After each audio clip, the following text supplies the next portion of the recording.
ये हमारे लिए बाइस बरकत है। बस आखिरी बात, महफिल मिलाद में आने वालों, मेरे भाइयों याद रखना, हुजूर का मिलाद ये साल के बाद हम मनाते हैं, ये जरूरी है, लाजमी है, ये मोहब्बत का तकाजा है,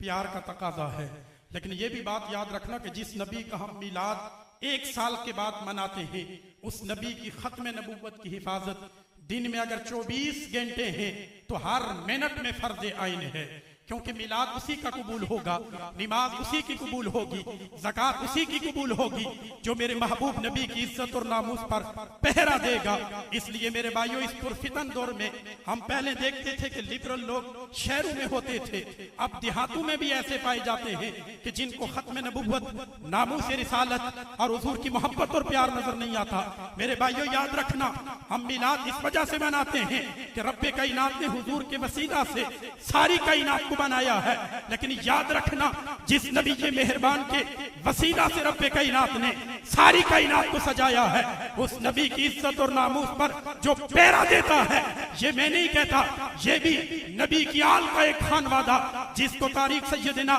पीरे मेहर अली के नाम से जानती है, वो नबी का आशिक सादिक ये बता कर गया है, जो हुजूर की इज्जत और नामूस पर पहरा देता है, उसकी पुष्ट पर ताजदार खत्म नबूवत का हाथ होता है। इसलिए मेरे भाइयों, जब भी हुजूर की इज्जत और नामूस और खत्म नबूवत का मामला आए, मैदान अमल में आ जाया करो, क्योंकि मिलाद, नमाज, ज़कात ये सारी चीजें सानवी हैसियत रखते हैं। मेरे आका और मौला की खत्म नबूवत ये इस्लाम की बुनियाद है, ये इस्लाम की हसास है, और सारी इस्लाम की इमारत और बुनियाद जो है ये हुजूर की खत्म नबूवत के साथ मुंसलिक है। अल्लाह ताला हम सब की हाजिरी को अपनी पाक बारगाह में मंजूर और मकबूल फरमाए। हमें भी, हमारी औलादों को भी, हमारे